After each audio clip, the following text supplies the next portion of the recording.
Hello and welcome back to my NBA podcast. Here, I am the Nomadic NBA fan. I am finishing up some chores at my family's cabin before I get everything closed up for winter and move on to my next stop. We're going to start by recapping the 10 games that were on the schedule last night for October 23rd. And then we'll get into the games tonight, October 24th. We're going to start off with the Pacers and Pistons game. And the first thing we got to say is welcome back, Ben Mathurin. Coming off an injury from last year, he came into this game and did not disappoint with 19 points off the bench. I was talking to my buddy right around tip-off last night, and he reminded me of the rivalry that Ben had with Jaden Ivey, which I totally forgot about. If I would have remembered that, I probably would have put it in to one of my picks like he did. I did play Ben Mathurin fantasy, but did not do any bets on him. Jaden Ivey, he came out to go against Ben Mathurin and had 17 points, but Ben got the win and he had 2 more points than Jaden Ivey. So we're going to chop this one up to a win for Mathurin over Ivey. The Pacers, they started off real sluggish, and because of that, they allowed 6 of the Pistons to be in double figures. That is just amazing. We need to really get the defense fixed before we move on to our next game, because allowing 6 guys in double figures is not going to win very many games. One of the biggest offseason moves for the Pacers, who pretty much kept their unit together, was bringing in James Wiseman, actually from the Pistons. And I was really interested to see how James would do with the squad. Unfortunately, he had to leave early with a calf injury, and we hope that it's not his Achilles. But in about 5 minutes, he had 6 points. So that is really going to help the Pacers with their rotation. Now, backing up Miles Turner, he'll kind of probably split time with Isaiah Jackson once he gets healthy, but having 2 decent big men off the bench never hurt anyone. Now, normally with a good coach like Rick Carlisle, the Pacers usually come in the third quarter and make runs like crazy. This game, it did not happen, and that was because Cade Cunningham would not let it. Cade had 15 of his 28 points in the third quarter, stopping every time the Pacers tried to make a move. He would stop them. He was making some unbelievable shots. I thought it was a great coaching move by J.B. Bickerstaff to put him into the lineup with a couple seconds left to go in the third after he was already out for a rest, and he got a good basket right at the end of the quarter. Something happened in that game that I'm not quite sure I've ever seen before, and I don't know if it's ever happened before. I know it's happened in football when the quarterback can get 12 men on the field on defense and get a penalty for it, but somehow the Pistons had 6 guys on the court and got a technical foul. The guy who came on the court was on the bench, and I saw it from watching it. Someone from their bench told him to get back on the court. It was one of the craziest things I've ever seen. They had 6 guys on the court. Pacers got a technical foul. I've never seen it before. I'm not quite sure if it's happened before. If it has, if someone could please tell me when so I could look it up, it'd be awesome to see. We were going back and forth. The Pacers and Pistons were going back and forth in the fourth quarter. And then it became what we used to call Miller time in the 90s, when Reggie Miller would always make that game-winning shot. We knew he was going to take it. And Tyrese Halliburton has started to move into that role for the Pacers. He's coming off a stint with the Olympic team this past summer, and I don't think, made a single three-pointer until that. I believe he was 0 for 5. And then when it was time to put us in position to win the game, he came up with a great three-pointer that put us in the driver's seat to win by 6. I thought we would win by 5. I actually thought we would win more than 5. But the opening night at Detroit, in conference game, in division game, they're always going to play tough. Pacers ended up winning by 6. The second game on the NBA docket last night was the Brooklyn Nets at the Atlanta Hawks. And the game was kind of how I thought it was going to be, where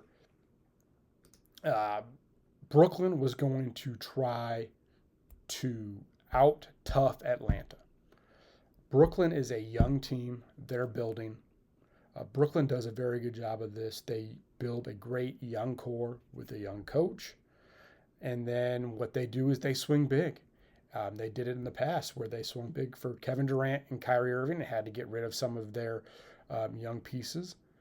Now they are trying to rebuild the roster and get it to a point where they can compete again. I don't think they're going to be too far out. Brooklyn's young and hungry.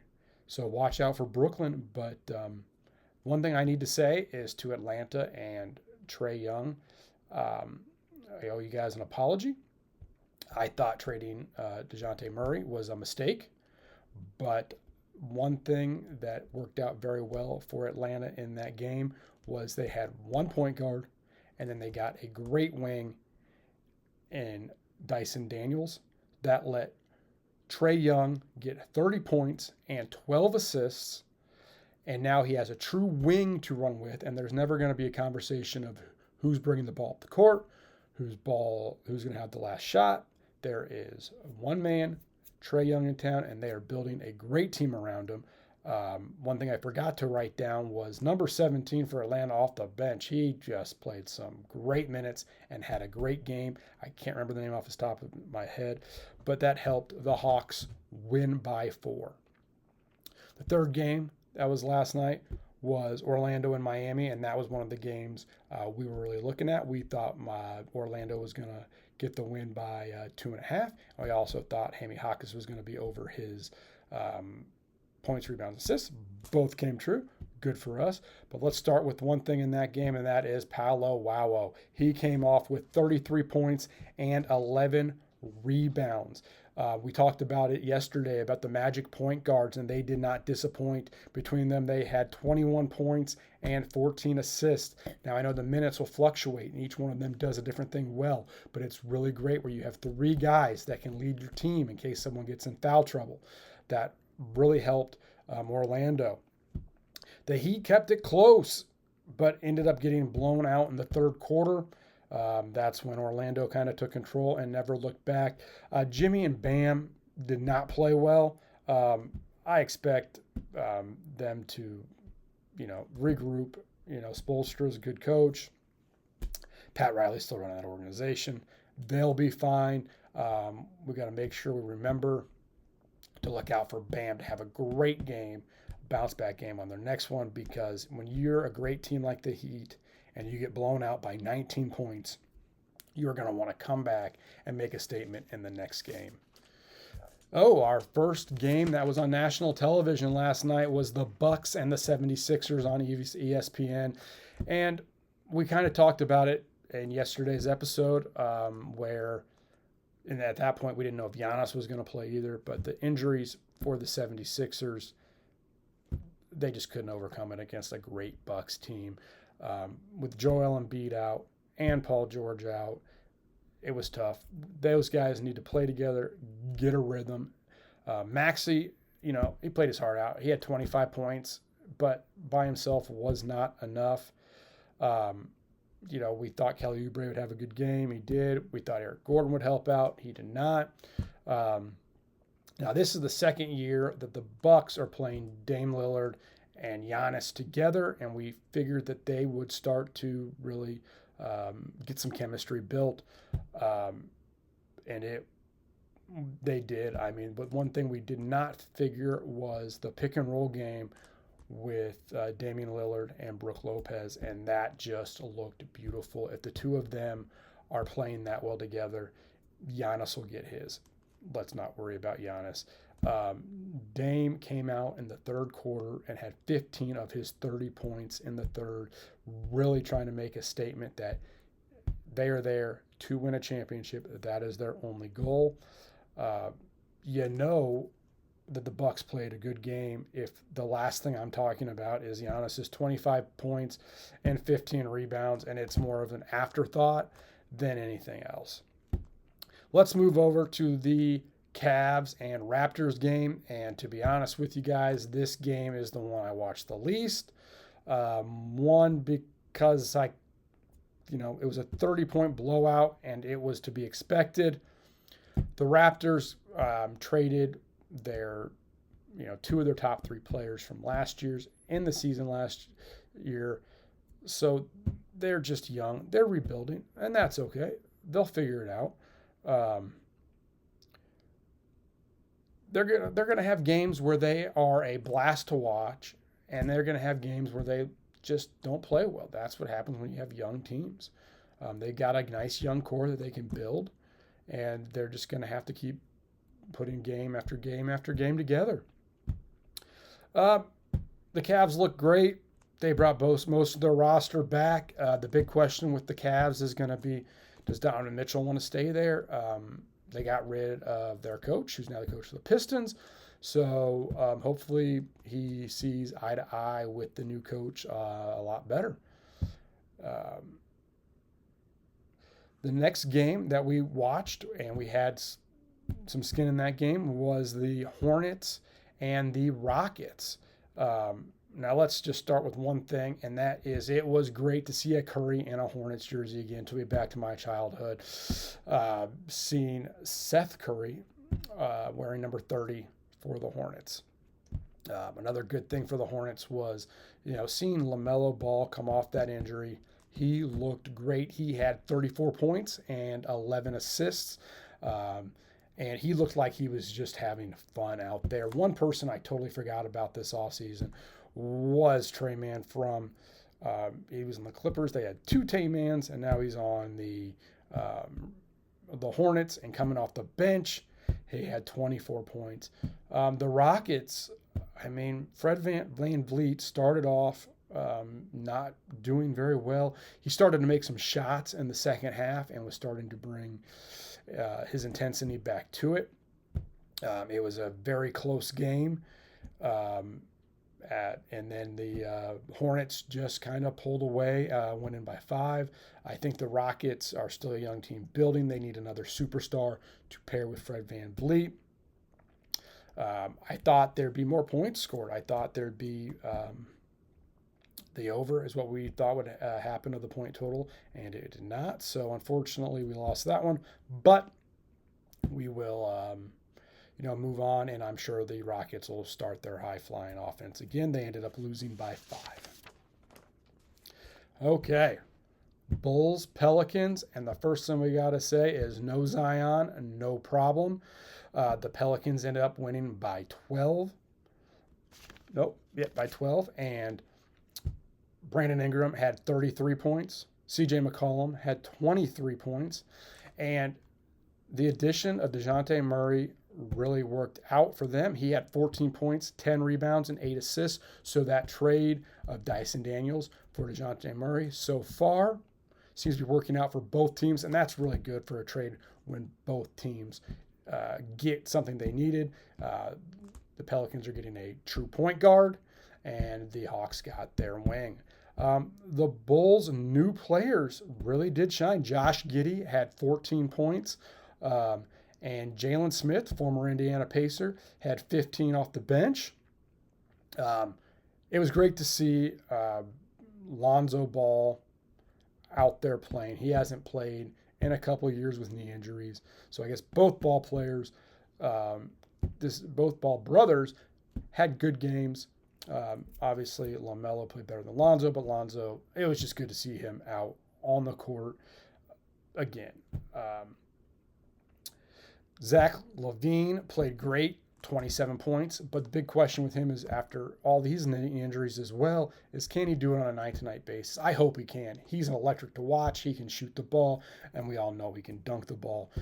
I just hope that his knees heal up and he has a great game. Consistency is just what the Bulls need to work on. The Bulls are who we thought the Bulls were. They're fun to watch. They'll run up and down the court. Can they do it consistently? DeRozan's no longer there. So when they got DeRozan and LaVine together, they're kind of breaking up. It didn't seem like the loss of Alex Caruso was that bad, but Josh Giddey did play well. So we'll see what the Bulls do moving forward. If they make any moves, they're probably going to have to, or they could play with what they got and try to rebuild during the draft. Memphis, Utah. That was a close game that ended up being by 2. And Memphis had that game a little more under control than we thought they did. But the first thing we got to say about the Memphis-Utah game, there's only one thing, is Zach Edey is huge.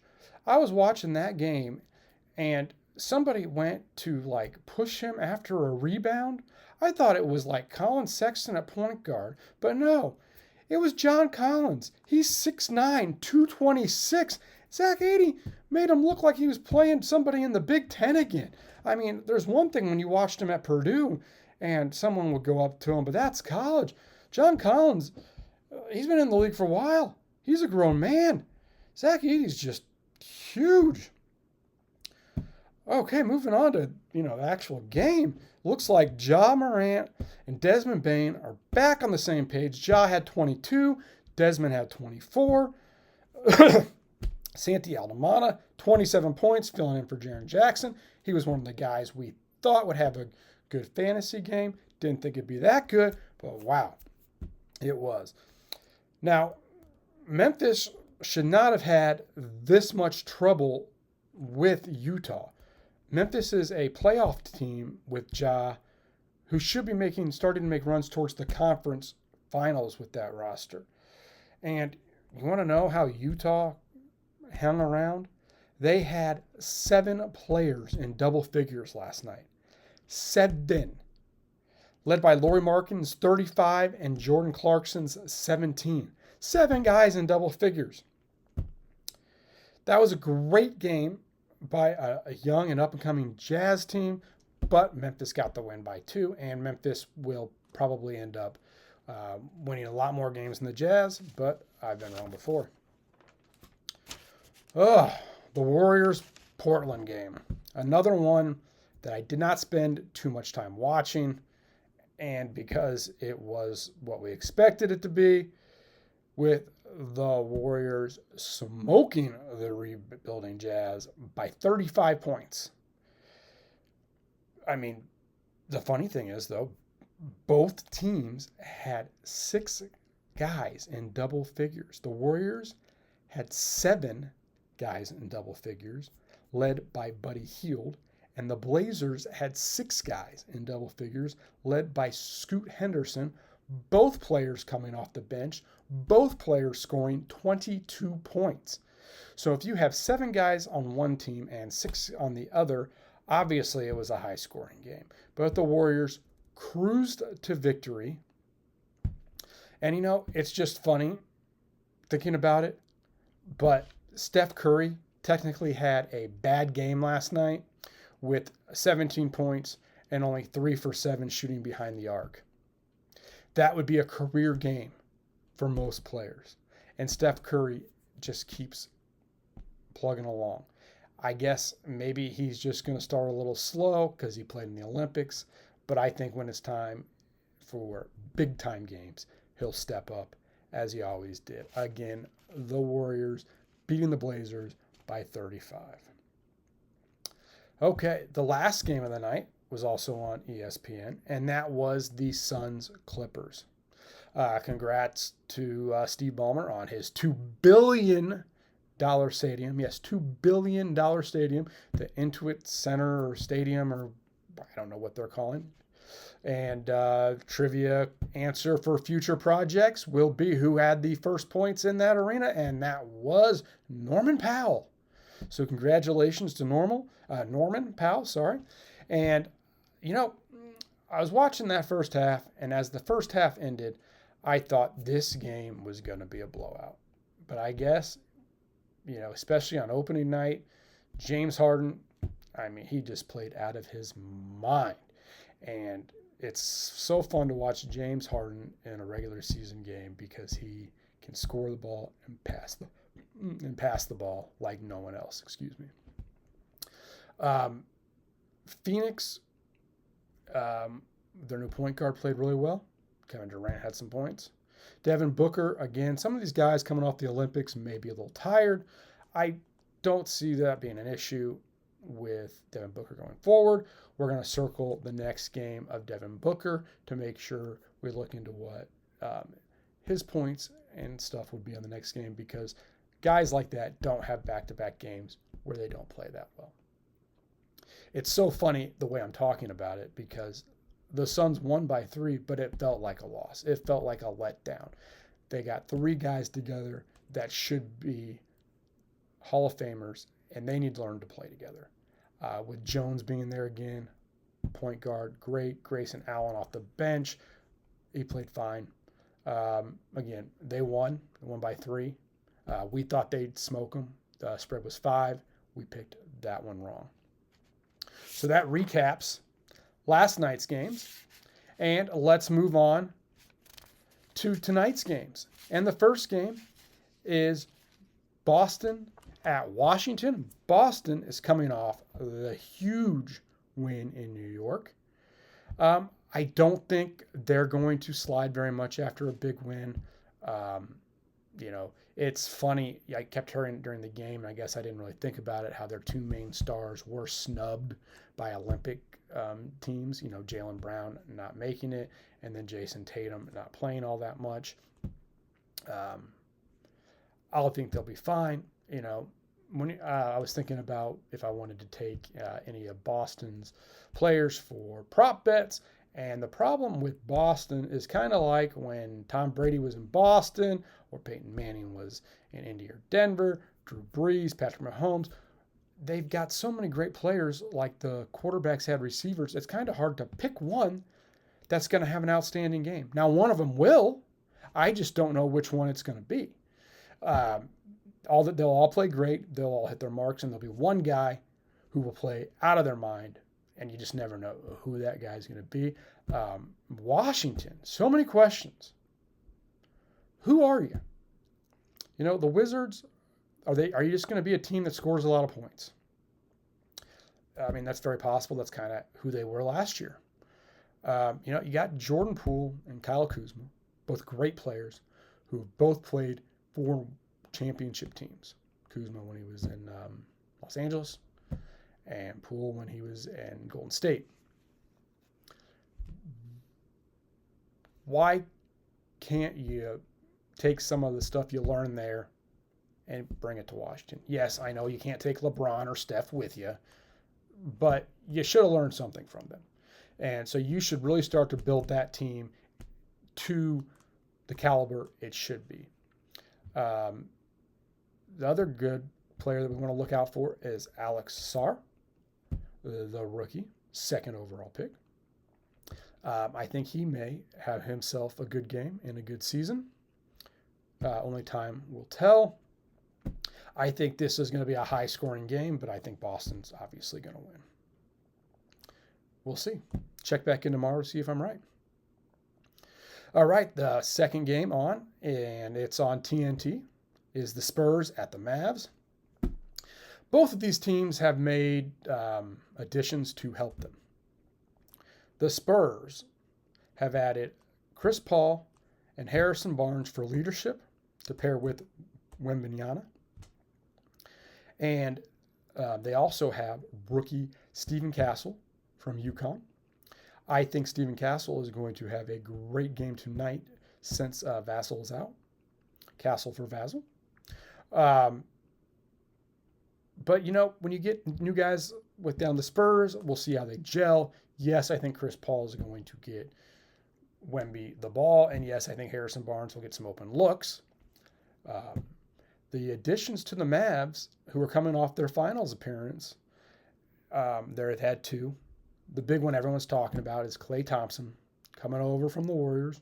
He's going to fit great into that small forward position. He'll have lots of open looks with Luka and Kyrie driving the ball to the basket. But one player, Spencer Dinwiddie, who's been on the Mavs before and now is back with them, is going to be in that backup guard, which is great because he can play on the point or on the 2 and really give Luka and Kyrie some rest. Luka is going to start to need rest. He has one of the highest usage rates in the league. So bringing in Spencer will definitely help with that. I think the Mavs will win. But I think that the Spurs will be a very interesting team to watch throughout the year as they pair their veterans with their rookies. The third game is Oklahoma City at Denver, also on TNT. Since there's only 4 games tonight on, that's great. We'll be able to watch all of them. Oklahoma City had the same problem as we talked about with Atlanta. They had 2 point guards in Shea and Josh Giddey. So they moved Josh Giddey to Chicago and brought in Alex Caruso, who can play off the ball. A great wing, brings in leadership. I know he's not playing tonight, but they brought in Isaiah Hartenstein from the Knicks. So those 2 guys with leadership would pair great with this young team. The Oklahoma City Thunder have been building for a couple of years now, and they've got great players in every position. They're young, they're hungry. They'll be a great regular season team once again. The Nuggets, won a championship and then started, bleeding players. And that happens. You can't keep everybody. They lost Bruce Brown. Then they lost KCP. And I think the reason they did that was, one, they had a fella named Christian Braun, who doubled his average between his rookie year and his sophomore year. And now he's going into his 3rd year. And I expect him to make another jump. He's one of the players that I'm going to be looking at tonight to have a great game. The other player they brought in is Russell Westbrook. And I think this is a great move for Denver. Russell is an explosive player in his prime. He's one of the most fun to watch. He plays hard every night. Jamal Murray sometimes gets hurt. Move Russ in. When he and Jokic is on the bench, Russ can run the offense. This is a great player for this team. Expect him to make great help for this team.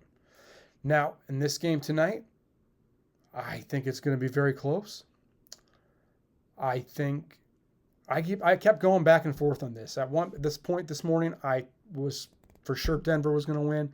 Another time today, I thought Oklahoma City was going to win. I think it's going to be very close. I think it's going to come down to last bucket, and I think it's going to be Oklahoma City winning.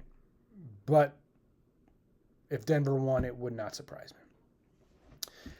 The last game on tonight's schedule is the Minnesota Timberwolves at the Sacramento Kings. And the Timberwolves had a hard loss against the Lakers opening night. I don't expect a team like the Wolves to go down 0-2. One thing that I noticed was Julius Randle led the Timberwolves in assists against the Lakers with the whopping 4. That cannot happen again. Mike Conley needs to get control of this team. And once he does, they're going to play a lot better. Ant's emotional. That's great. He goes down. He tries his hardest on offense and defense. But they need Mike Conley to be the steady hand. Once he gets that set, then Ant will be himself. And then they can move Dante DiVincenzo into more of a catch and shoot player, which they brought him in for. His over-under on 3-pointers tonight is 2.5. I expect him to go over that. He shot 8 of them in the first game, and I think he's going to get more opportunities tonight as Ant and Conley and DiVincenzo, I think, will play more together against Sacramento. So, Sacramento has been a fun team. Not this past year, but the year before. They got, I believe, into a 3 seed after they got Sabonis from the Pacers. Him paired with De'Aaron Fox and Keegan Murray is great. Malik Monk coming off the bench, and their big addition is DeMar DeRozan. I think DeMar DeRozan paired with Sabonis will get some good pick and roll action, which Sabonis needs. I think he'll really fit great into that offense as a catch and shoot player. I think with De'Aaron Fox and them having a true point guard, I don't think that DeMar will slow the game down. I think he'll fit right in. He's a pro. Sacramento has pros on their team, which is very good in the NBA, especially, coming from a small town in Sacramento. You go to Miami, New York, Chicago, a lot of young players get swept up in the lifestyle. These guys, pros, they'll keep them head on straight. I think it's going to be a very high-scoring game. I like the over in this game, and I think that the Timberwolves will win. I believe the spread's -1 right now, but that could change. I do think that they will win. So that is our projections for today's games. And now we're going to move into one of my favorite segments that we do here, and that's where Scott was smart and where Scott was stupid. And you know what? It's usually more stupid than smart. But my takes yesterday, actually, I got more smarts than stupids. We thought the Pacers would win by 5. They won by 6. So we got that one in. We thought Orlando would win by 2.5. I'm sorry, they got 2.5 points, and they ended up just absolutely smoking them. Jaime Jaquez got over his 11.5 points, rebounds, and assists that we thought he would. Now, one thing we got wrong was the Hawks trade. I thought that they were going to miss DeJounte Murray's leadership. But I tell you what, like we talked about earlier, Trae Young, having a true wing to run with, has helped him very much, and they looked great. Another thing we were right on was DeAndre Jordan. We thought he would play well in Joel Embiid's absence, and he did. He had himself a double-double. Kelly Oubre Jr., who we thought would play well in Paul George's absence, did. He had 21 points, but Scott was stupid when he thought Eric Gordon would play well in Paul George's absence, and he only had 2 points. That is not going to handle it. We talked about how we were stupid about the Hawks trade. Well, we were smart that DeJounte Murray would fit in well with the Pelicans. He had 14 points, 10 assists, and 8 rebounds. I know he hurt his hand. I haven't seen any updates on that. Hopefully he's not out for a while. Let's see here. We were right where we thought Aldamala would have, for the Grizzlies, would have a great game in Jaren Jackson Jr.'s absence. And we were right because he did, and that was 27 points starting for Jaren Jackson. We thought Buddy Hield would have a good fantasy day, and he did better than we thought he would. So Scott was smart where he thought that. Buddy Hield, 22 points. Scott was stupid when he thought that the Charlotte and Houston game would go over. I believe the over-under was 230, and I think that they got about 211 off the top of my head. So Scott was stupid when it came to that one. Scott was smart because he thought Trey Jones would fit in good with the Suns. He had 11 points and 8 assists. Where Scott was stupid, he thought the Suns would win by 5. They did not. They only won by 3, and that's because Scott was smart when he thought James Harden would have a great opening night for the Clippers, where he had 29 points, 8 rebounds, and 12 assists. So, a little bit of stupid, a lot of smart. That'll probably flip-flop on tomorrow's episode. So, let's move on to if you're a gambling person. These are Scott's picks for 10-24. We like the over of 233.5 in the Boston-Washington game. I think the Celtics could score, 140 by themselves. Washington will probably score 220. I think it'll be a great game. I'm not quite sure how close it'll be, but I think they'll score lots of points. Christian Braun, over 15.5 points, rebounds, and assists. He doubled his average on most categories between his first and second year. I expect him to make another jump. Minnesota, -1. I think Minnesota will bounce back from that loss against the Lakers. I think they will play very well tonight and win that one. I think in the same game, Dante DiVincenzo will be over his 2.5 threes. He shot 8 of them against the Lakers. I expect him to shoot around that amount against the Kings tonight. Last year, he averaged, I believe, right under 50% shooting three-pointers. I could be off on that.